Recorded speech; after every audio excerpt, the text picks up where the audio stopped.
ऐसा मैं नहीं कह रहा, किताबें कह रही हैं। और मेरे द्वारा बोली गई बातें सारी किताबों पर आधारित हैं और उन किताबों को ही मैं कोट करना चाहूँगा। तो राणा सांगा क्यों बुलाया था, यह सवाल एक सज्जन का जो था उसका जवाब के तौर पर मैं फिर 2-3 लाइनें पढ़ना चाहूँगा। और आप लोग पूरा वीडियो देखिएगा, ज़्यादा वीडियो बड़ा नहीं होगा, और सब्सक्राइब करके जाइएगा और अपने विचार कमेंट में करिएगा। इसमें 2 लाइन में पढ़ने का प्रयास करूंगा, आप लोग सुनिए क्या कह रही हैं किताबें। तो सुनिए, किताबें कह रहे हैं कि खानवा के युद्ध का मुख्य कारण, खानवा का युद्ध हुआ था राणा सांगा और बाबर के मध्य 16 मार्च 1527 को। तो खानवा के युद्ध का मुख्य कारण बाबर का भारत में रहने का निश्चय था। लेकिन राणा सांगा समझता था, सोचता था कि मध्य एशियाई लुटेरों की भांति बाबर भी दिल्ली को लूटकर तथा लोधी सत्ता को शक्ति विहीन कर काबुल लौट जाएगा।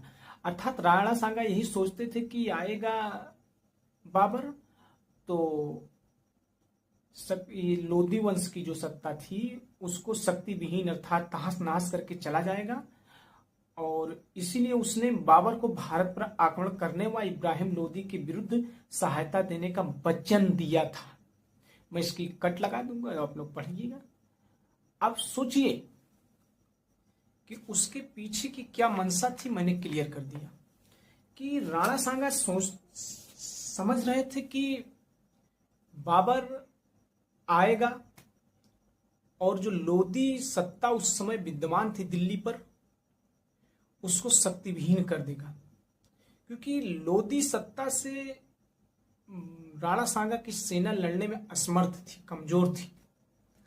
तभी वह बाबर को आमंत्रित करके लोदी सत्ता को डिफ्यूज करना चाहते थे, शक्ति विहीन करना चाहते थे।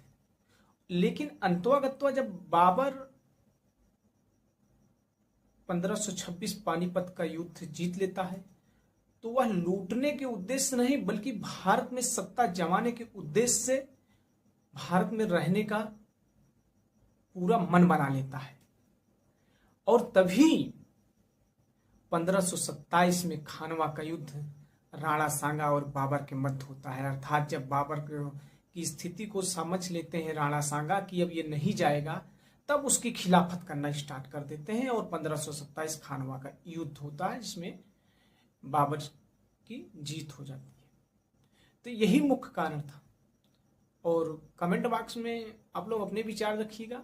बाकी मैं साक्ष्य के साथ वीडियोज आपको देता रहूंगा। आप लोग सब्सक्राइब करिए, लोगों को भी शेयर करिए। बहुत बहुत धन्यवाद।